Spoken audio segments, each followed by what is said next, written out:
Meus irmãos, eu quero partilhar com vocês uma breve palavra de encorajamento.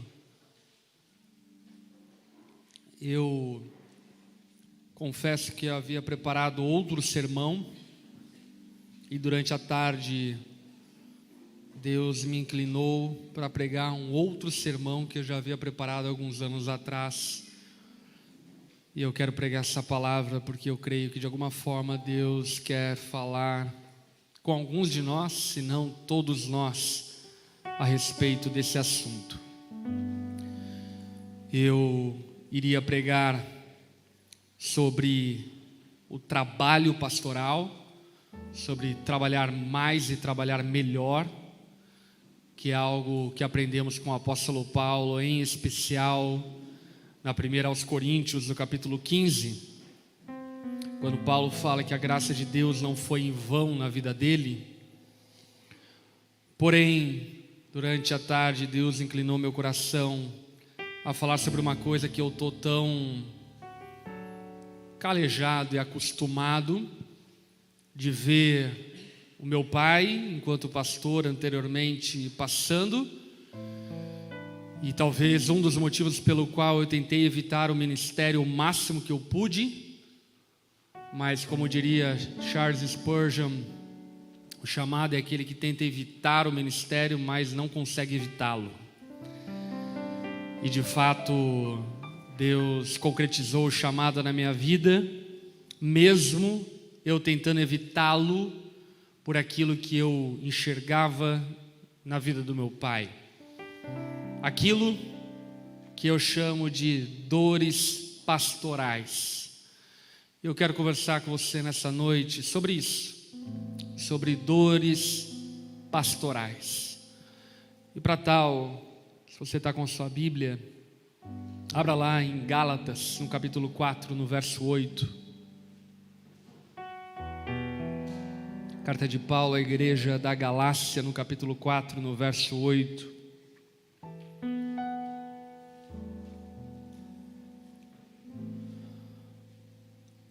Paulo escreve essa maravilhosa carta à igreja da Galácia, falando a eles a respeito da graça de Deus e convidando-os a retornarem à sanidade, à sobriedade. O contexto da carta aos Gálatas é muito curioso, porque Paulo havia pregado e estabelecido aquela igreja. E poucos meses depois, quando ele estava em Antioquia, ele recebeu informações a respeito de que aquela igreja que ele havia estabelecido e plantado havia sido contaminado pelo falso ensino dos judaizantes, que deturpavam a mensagem do apóstolo Paulo e que era uma espécie de haters que seguiam o apóstolo Paulo por onde ele ia, gerando confusão na mente e no ouvido daqueles ao qual o apóstolo Paulo havia convencido ao evangelho. E isso se decorre em várias igrejas pelo que o apóstolo Paulo passou.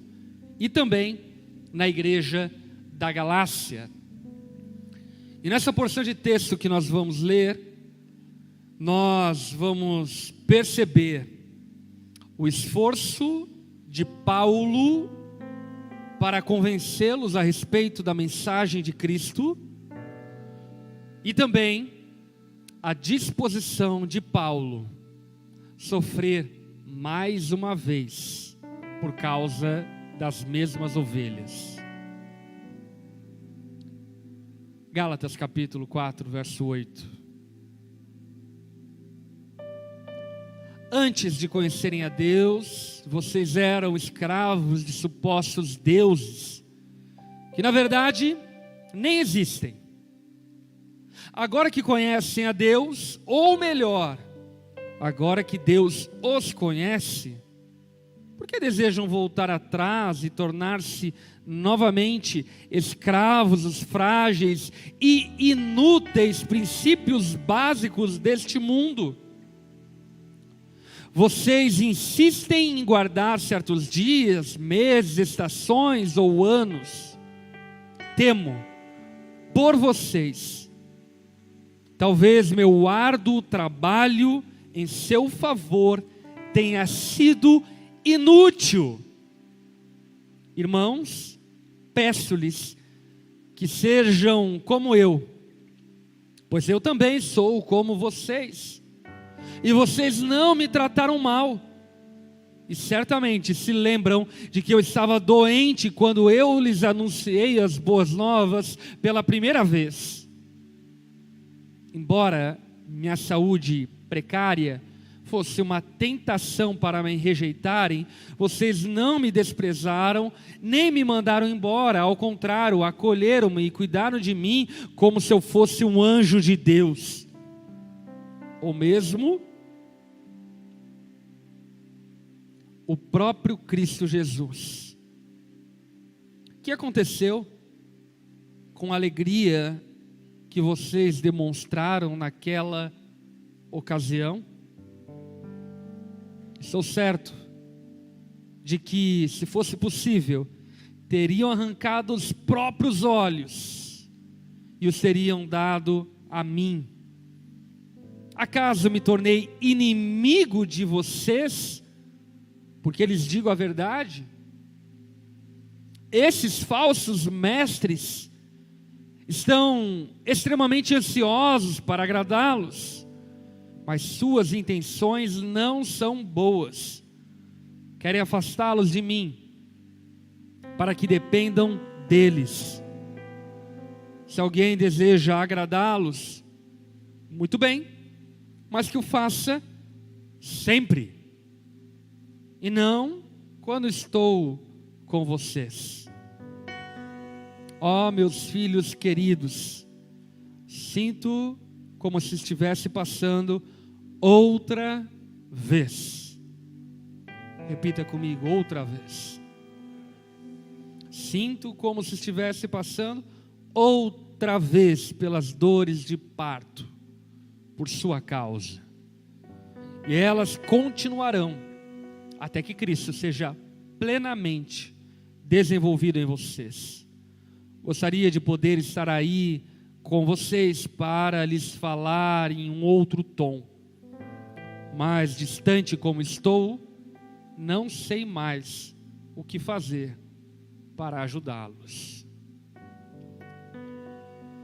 Vamos orar. Feche seus olhos, baixe sua cabeça.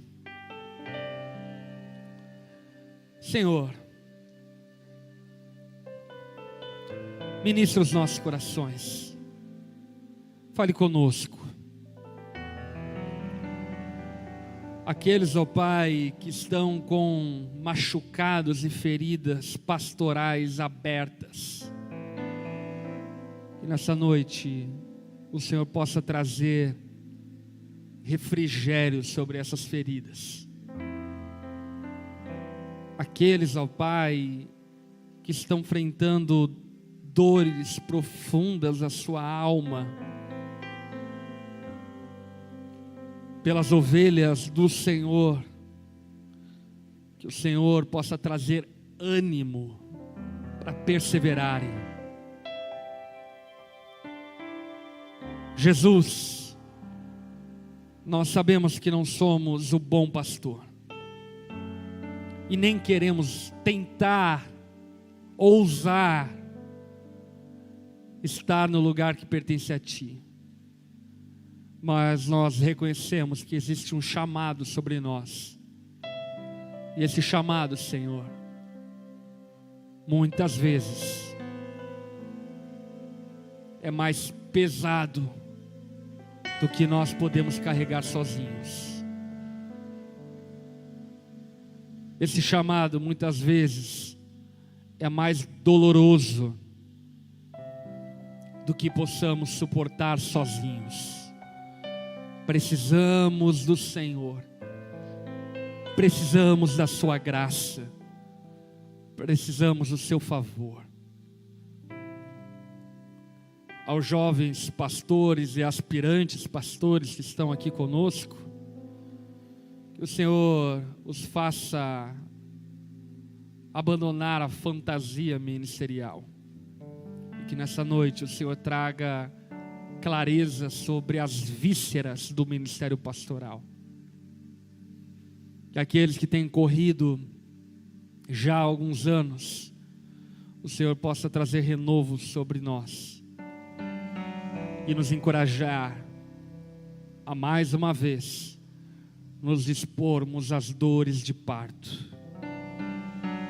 Abençoa-nos com a tua doce voz. Fala conosco. Nós carecemos da sua graça, da sua misericórdia, do seu favor sobre as nossas vidas.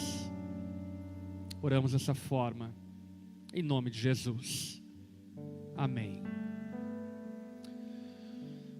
Meus irmãos, esse trecho da carta de Paulo à igreja da Galácia é um texto que eu me identifico muito com o apóstolo Paulo, e que em cada expressão do que ele está falando, parece que eu entendo completamente o sentimento pastoral que ele está falando. Porque Paulo claramente não se demonstra ser um líder, um apóstolo, um pastor arregão. Paulo não fugia do páreo. Ele estava disposto a enfrentar o que fosse necessário. Porém, ainda que estivesse disposto a enfrentar o que fosse necessário, ele se encontra em uma posição de completa limitude. Ele queria ajudar os irmãos da Galácia, mas ele mesmo fala que não sabia o que fazer.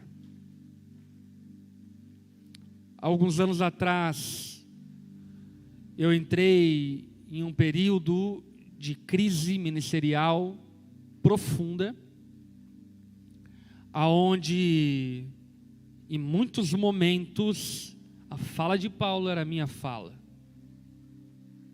Senhor, tu sabes que eu estou disposto a sofrer o que for por você, mas a questão é que eu nem sei mais o que fazer. O que eu tenho que fazer? Eu não posso ajudá-los, eu não posso fazer absolutamente nada. Alguém aqui já se encontrou disposto ao sacrifício, mas incapaz até mesmo de fazer o sacrifício que supostamente você está disposto? Alguém já se encontrou dessa forma? Esse é o lugar que o apóstolo Paulo está. Um lugar de disposição, mas de insuficiência. Porque a história da igreja da Galácia é uma história comum de qualquer igreja. Igreja cristã, de fato, é curva de rio. É ou não é? Para todo tipo de trabuco velho, todo tipo de gente problemática, que anteriormente estava envolvido com todo tipo de pecado, com adoração de falsos deuses, com idolatrias, com pecados. E a igreja da Galácia era essa igreja, uma igreja influenciada pelos celtas e pela cultura grega, e que certamente dentro daquela igreja haviam muitos irmãos que anteriormente fizeram diversas oferendas aos diversos deuses do panteão grego, cumpriram rituais dos mais macabros e malucos inimagináveis, seguiam regras cerimoniais para a adoração dos ídolos, praticavam idolatria de forma tal que muitos deles certamente padeceram e até mesmo se automutilaram como forma de adoração a esses falsos deuses. Porém, Deus quis salvar essa igreja. Uma igreja nasce porque Deus quer salvar um povo. Deus não chama um pastor para que o pastor brilhe. A primeira coisa que você tem que saber. Deus chama um pastor porque Deus quer salvar um povo. Quando Deus levanta um pastor, na verdade o que Ele está vendo é um povo sendo pastoreado, discipulado, ensinado, preparado, capacitado por esse pastor. O ministério pastoral não tem nada a ver conosco, em última análise, mas tem a ver com aquilo que Deus quer fazer através de nós. E isso é uma consciência pastoral que você precisa carregar desde sempre para sempre no teu ministério. Pastores são servos, escravos de Cristo. Não pessoas que estão usando a plataforma da fé e da espiritualidade para realizarem os seus sonhos pessoais. Por exemplo, volta e meia, algumas pessoas me questionam se eu vou continuar morando em Joinville ou morando no Brasil, se eu vou morar fora, na Europa ou nos Estados Unidos, enfim. Porque de fato, ministerialmente e financeiramente, eu poderia viver essa realidade. Entretanto, eu sou servo da Igreja de Cristo. Não tem a ver com o lugar que me é mais confortável, mas tem a ver com o lugar onde Deus me quer agora. Tem a ver com a maneira como Deus quer me usar agora para promover o seu reino. E com isso, obviamente, eu não estou aqui cerceando o fato de que Deus chama algumas pessoas para saírem do Brasil e assim por diante. Talvez até algum dia Deus me chame. Mas mesmo eu podendo, eu não o faço, porque quando eu ingressei no ministério, eu abri mão de mim mesmo. Então, já não tem a ver com o meu plano de vida, mas tem a ver com aquilo que Deus quer fazer através da minha vida. E eu digo isso porque o ministério pastoral hoje, em certa medida, ele é um plano de carreira interessante. Vamos lá, meus irmãos. Tem tanta igreja que aceita pastores incompetentes, que não sequer estudaram básico para exercer o ministério pastoral. Para você ser médico, você tem que fazer 4 anos de medicina, 2 anos de residência, precisa ser aprovado, enfim, é uma longa jornada.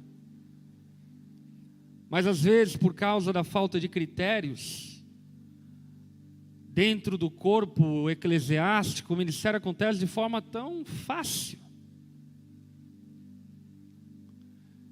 E por vezes pode confundir a nossa mente, levando-nos a pensar que o ministério tem a ver conosco e não tem a ver com aquilo que Deus quer fazer através de nós. Deus queria salvar os coríntios, por isso Deus chamou o apóstolo Paulo. Deus queria salvar os gálatas, por isso Deus chamou o apóstolo Paulo. O apóstolo Paulo não foi chamado para ser um apóstolo. O apóstolo Paulo foi chamado para ser um servo. Um servo das igrejas ao qual Deus usaria Ele mesmo para salvá-los. Deus decidiu alcançar a igreja da Galácia e por isso chamou o apóstolo Paulo. Deus decidiu salvar muitos na sua cidade, no seu estado, na nossa nação, na nossa geração, e por isso que Deus te chamou.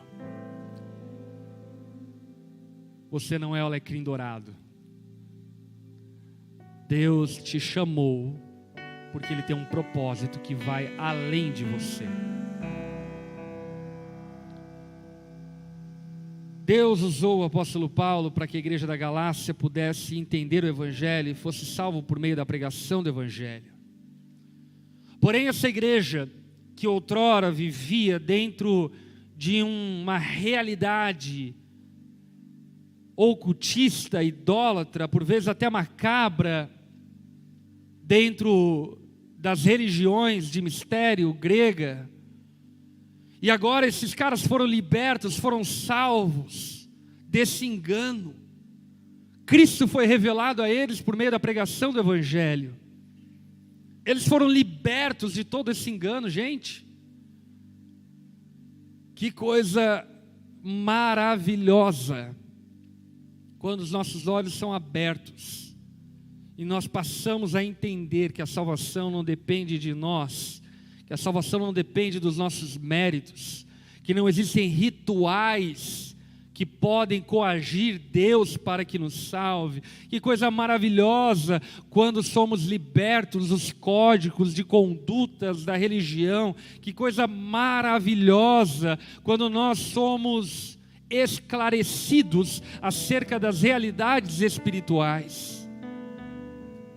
Essa era a igreja da Galácia. Porém, o que Paulo mesmo identifica é que essa igreja que Deus escolheu salvar, libertando-os desse lugar de confusão religiosa, estava voltando para o mesmo lugar, mas agora numa versão gospel atualizada.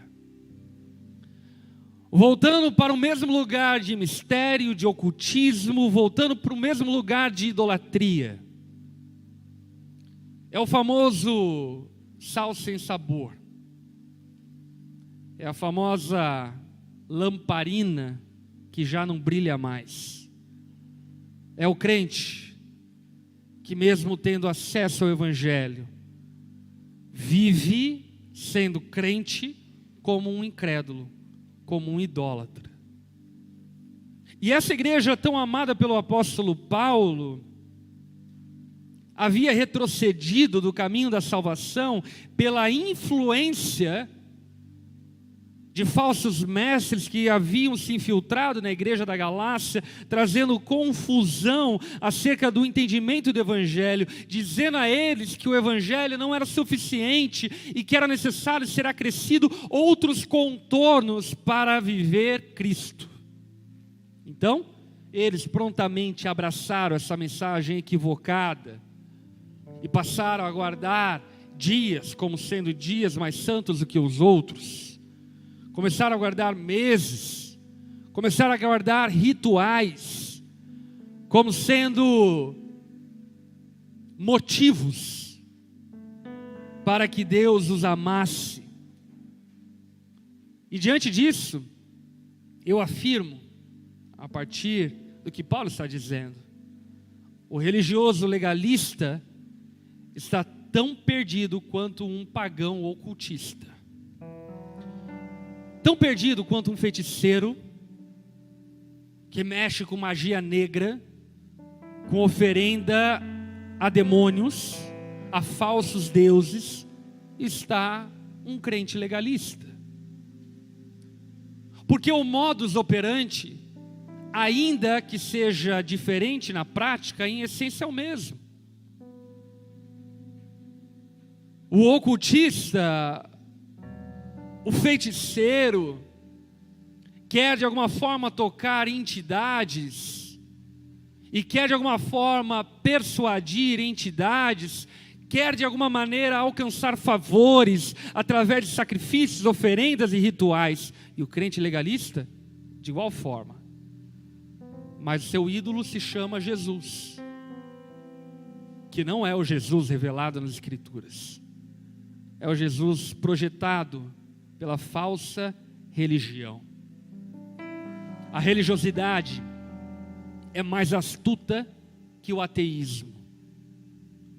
Porque o ateu sabe e conhece a sua incredulidade, enquanto o religioso se ilude, pensando obter um relacionamento com Deus. E a igreja da Galácia estava caindo dessa graça. Eles estavam se esquecendo de onde Deus havia os libertado e para o que Cristo havia os libertado. E diante disso, o apóstolo Paulo detecta algumas marcas entranhadas na vivência da igreja da Galácia que revelam essa falsa religião que eles estavam vivendo, esse retrocesso de fé que eles estavam vivendo.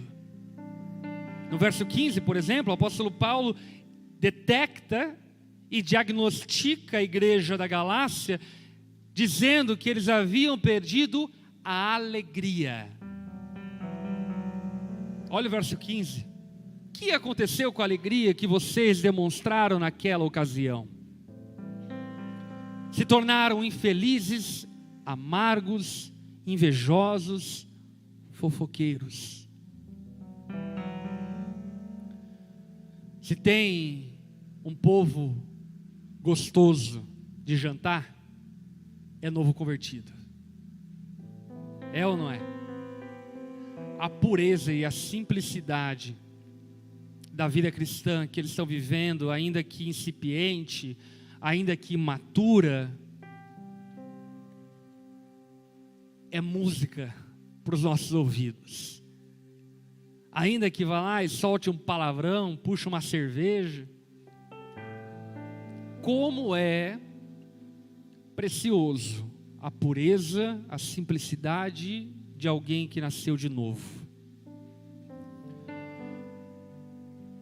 A religiosidade que estava se entranhando na igreja da Galácia, e que por vezes pode estar se entranhando nas nossas igrejas, estava tornando esses que eram tão puros, simples na fé, alegres, em pessoas amargas, fofoqueiras, invejosas. Tempos atrás eu estava tendo um tempo de gabinete com uma ovelha, que há anos atrás eu tive o privilégio de levá-lo para Cristo e batizá-lo. E meu irmão, essa ovelha é o entulho que parou na curva do rio chamada igreja. Era alguém desprezível na sua forma de pensar, na sua forma de viver, na sua forma de agir. Cristo o salvou. Que pessoa agradável ele se tornou. Simples, ingênuo, mas muito puro no seu relacionamento com Deus. Passou alguns anos e eu tive que ter esse tempo de gabinete com ele justamente por problemas. Chamei ele para conversar. E o quão amargo, invejoso, fofoqueiro ele acabou se tornando. Tentando inclusive de alguma forma cercear outros irmãos, dizendo que Jesus não podia amá-los se eles fizessem tais coisas que ele mesmo praticava anteriormente. E sabe, quando eu fui ter esse tempo de gabinete, meu coração estava rasgado, porque eu conversava com ele e pensava na minha mente: por que, Deus? Por quê? Não é possível. Não é possível que a mesma pessoa que eu vi sendo salva está se tornando esse entulho da fé legalista e religiosa que é só pedra de tropeço para os demais. A religiosidade roubou a alegria da Galácia. E aqui entra um outro diagnóstico de Paulo, que é muito duro. Eu já vivi isso. Verso 17. Esses falsos mestres estão extremamente ansiosos para agradá-los, mas suas intenções não são boas. Querem afastá-los de mim, para que dependam deles. Eles fizeram de Paulo a pessoa que Deus havia usado ele para levar a mensagem da salvação que alcançou a eles mesmos. Tornou de Paulo aquele que era anteriormente o seu amigo, o seu pai na fé, o seu companheiro, aqueles que receberam a ele na sua própria casa para tomar um mate, comer um churrasco, trocar ideia, um inimigo. Eu não sei se você já passou por isso, mas existe uma dor no ministério pastoral que eu acho que é inigualável. Quando uma ovelha que você ama profundamente, e você até queria odiar, mas você não consegue, porque o amor que você tem por ela não foi você que construiu, foi Deus que colocou em você.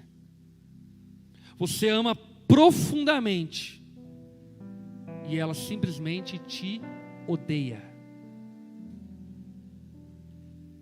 Jovens pastores, vocês não passaram por isso, vocês vão passar. Quando eu leio essas palavras de Paulo,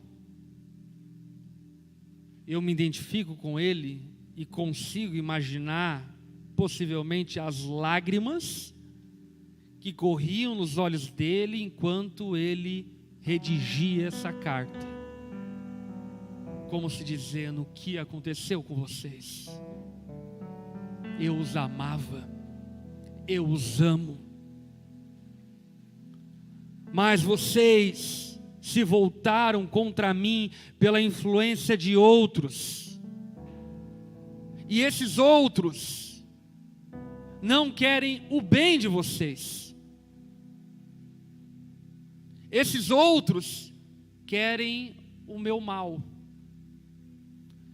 Eles não estão cuidando de vocês porque os amam. Eles estão cuidando de vocês porque me odeiam. E vocês não estão percebendo isso.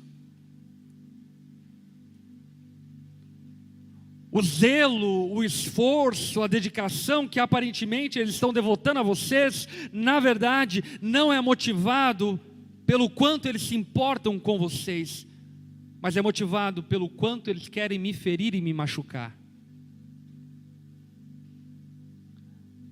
Dores do ministério pastoral que são inevitáveis. A questão não é se, a questão é quando. E o que me choca nessa perícope de Gálatas é que o apóstolo Paulo, de fato, ele está desabafando e comparando o exercício pastoral com as dores de parto. Quem aqui já acompanhou um parto? Eita, nós. Quem aqui já assistiu Exorcismo de Emily Rose?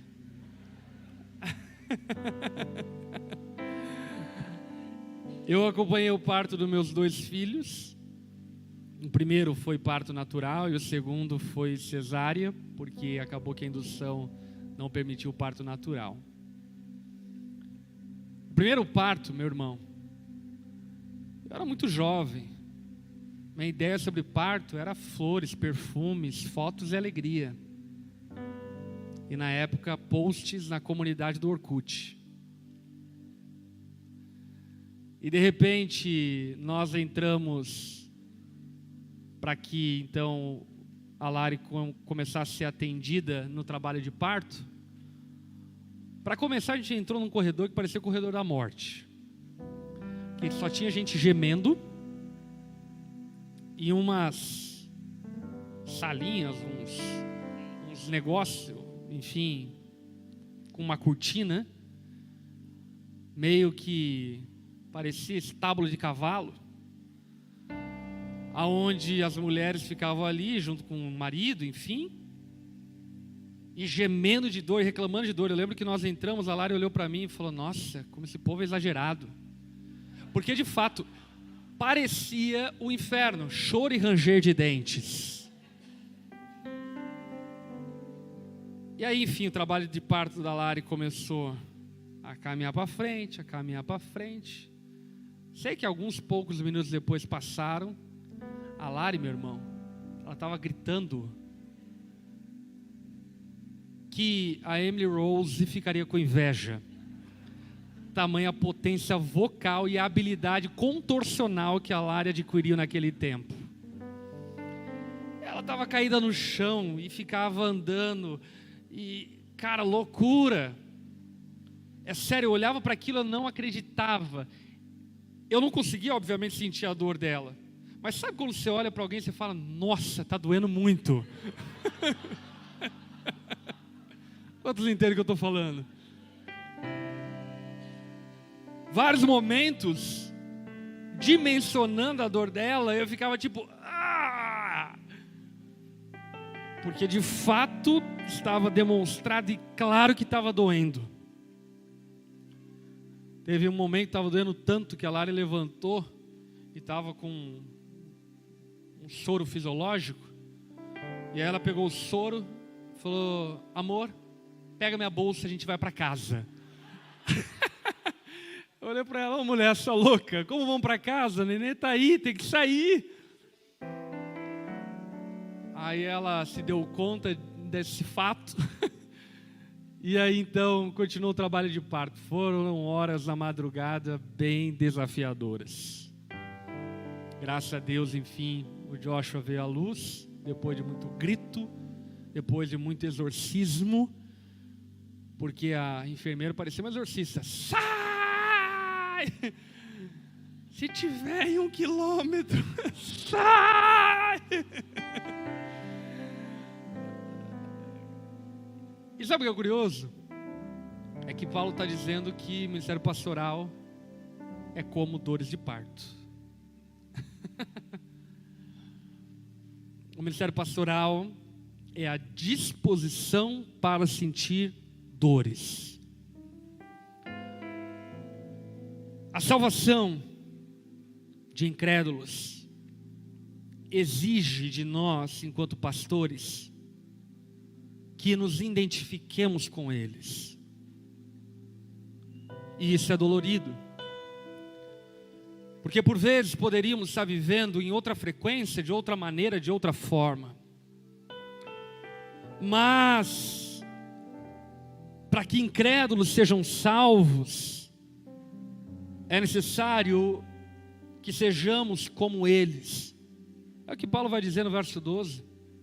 Irmãos, peço-lhes que sejam como eu, pois eu também sou como vocês.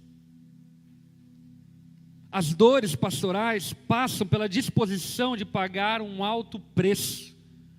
Paulo pregou o evangelho na Galácia, em meio a uma crise de saúde gigante.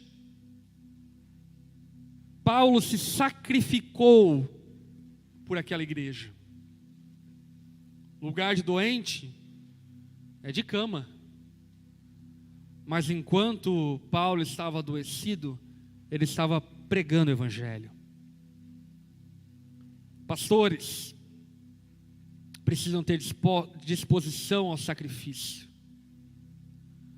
Pastores geram ovelhas em meio ao sacrifício.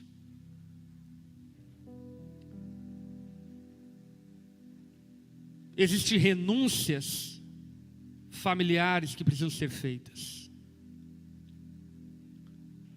O problema é que muitos querem começar como outros estão terminando.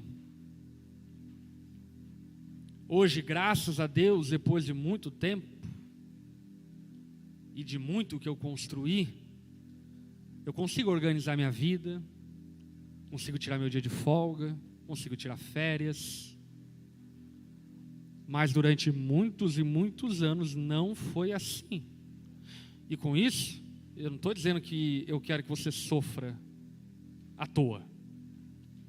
O que eu estou dizendo é que precisa haver uma história de sacrifício e de renúncia. Porque uma igreja é gerada em meio a sacrifícios. Quantas noites, madrugadas. Lembro de, no aniversário do meu filho, passar expulsando demônio uma vez. Lembro de comemorar o meu aniversário pregando em lugares mais aleatórios que você pode imaginar na face da terra. Lembro de tantas pessoas que eu depositei a minha vida, o meu amor, o meu tempo, abri a minha casa, e que me decepcionaram, me frustraram profundamente. Pastores precisam ter disposição a renúncias emocionais. Se você está no ministério como dizendo, eu estou, mas não me toque, você não está preparado para ser pastor. Talvez nos nossos dias não precisemos carregar marcas físicas por amor a Cristo. Mas eu não conheço um pastor que se preste, que não carregue cicatrizes emocionais por causa de Cristo. E isso faz parte do exercício pastoral. Pastores precisam renunciar-se financeiramente. Com o passar do tempo,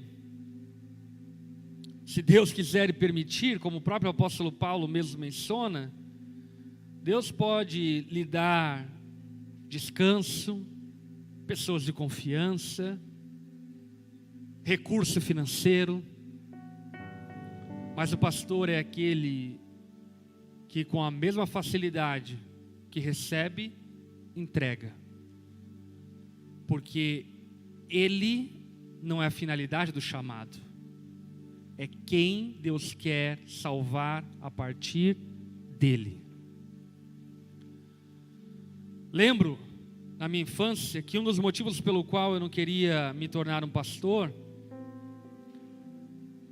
porque a minha mãe, quando eu tive a graça de ganhar um mini system, quantos lembram de mini system?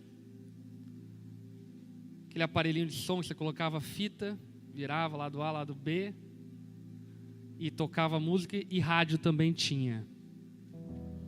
Meu irmão, aquilo lá era tipo o auge da minha vida.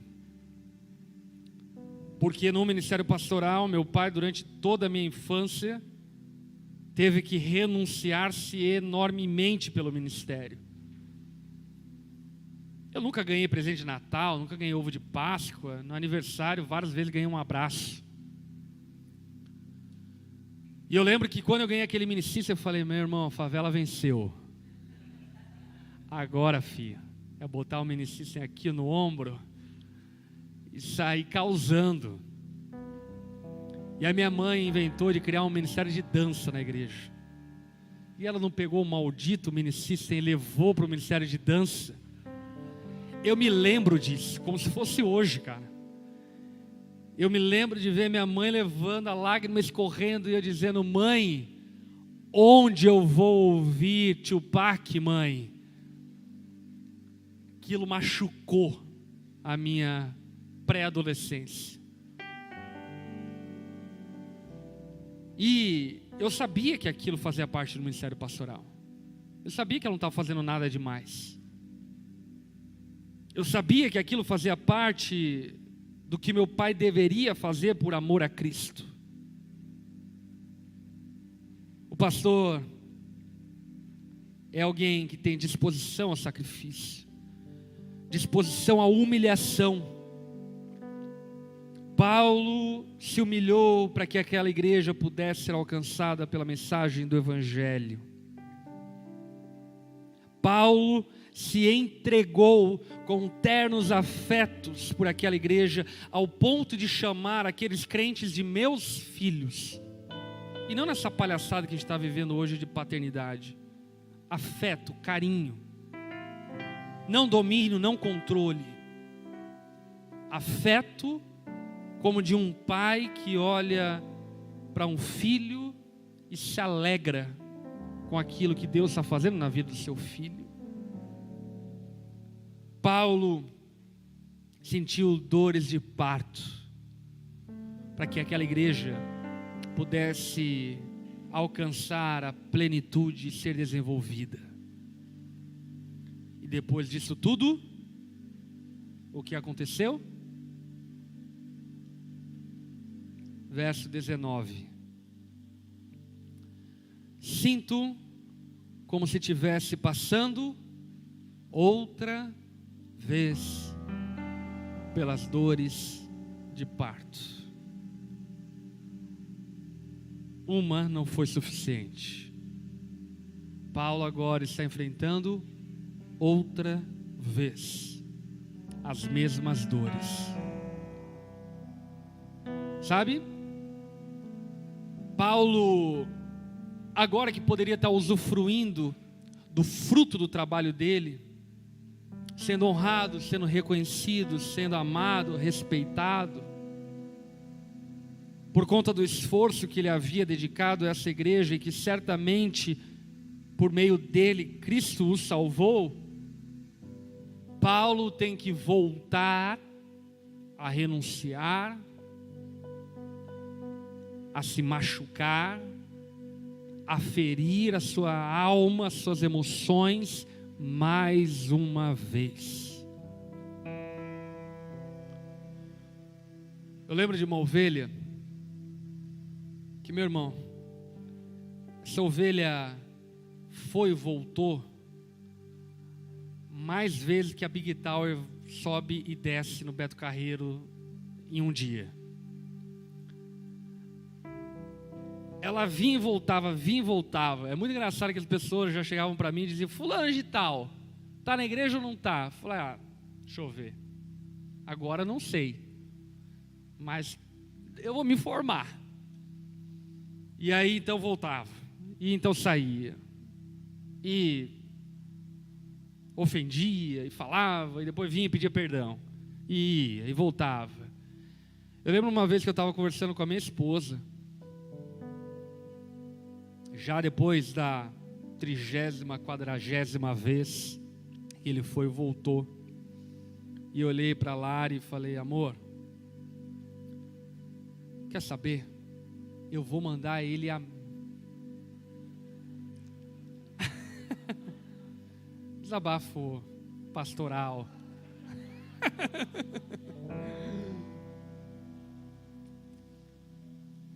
E sabe, eu falei isso para minha esposa, jurando que ela ia me apoiar. Falei: pô, estou falando para a pessoa certa. Ela vai falar: nós dois vamos, você não vai sozinho não.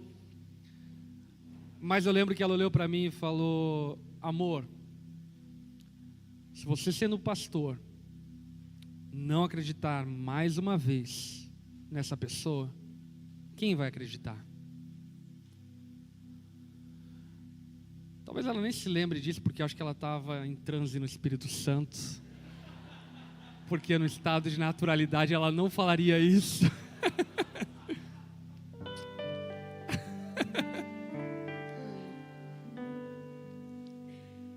Mas ela foi muito usada por Deus, e isso ficou cravado no meu coração. Se eu, como pastor, não acreditar, quem vai acreditar? E aí então, mais uma vez, acolhi. E queria dizer para vocês que foi a última, mas não foi a última. E queria dizer para vocês que mesmo não sendo a última, hoje está tudo bem. Hoje ele não está na igreja.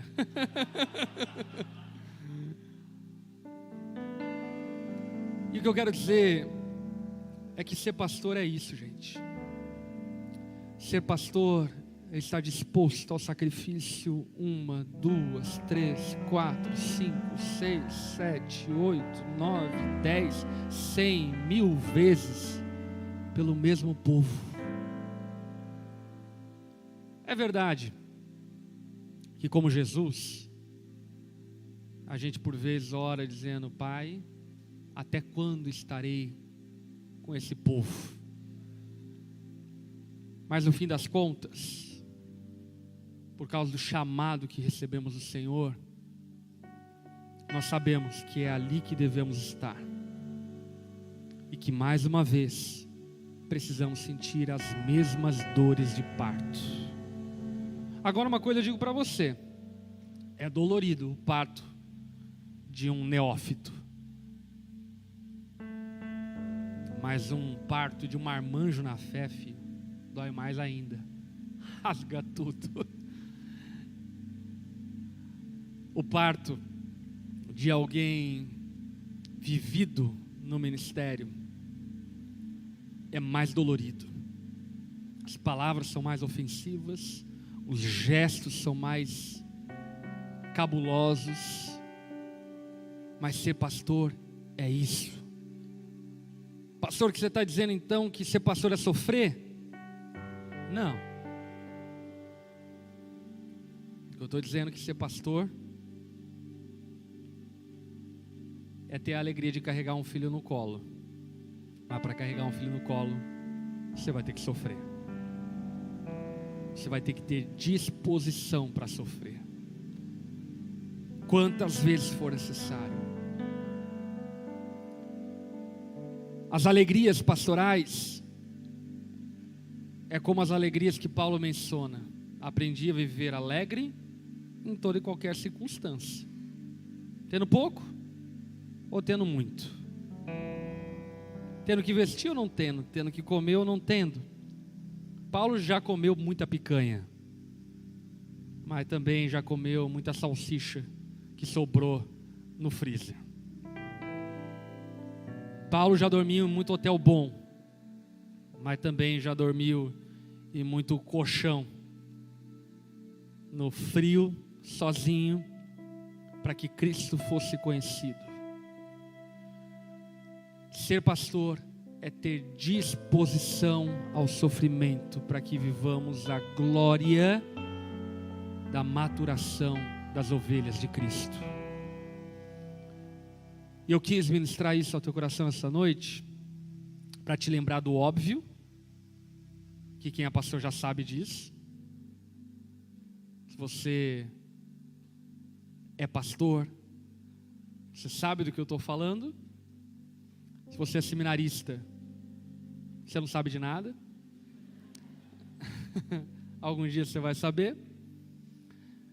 Mas, para todos nós, lembrar-nos que é necessário ter essa postura resiliente, de não desistirmos, perseverarmos, continuarmos e sabermos que aquele que nos chamou é fiel para cumprir o chamado dele sobre as nossas vidas. E que no fim a nossa glória é sermos encontrados fiéis, amando as ovelhas que Cristo nos confiou. Amém.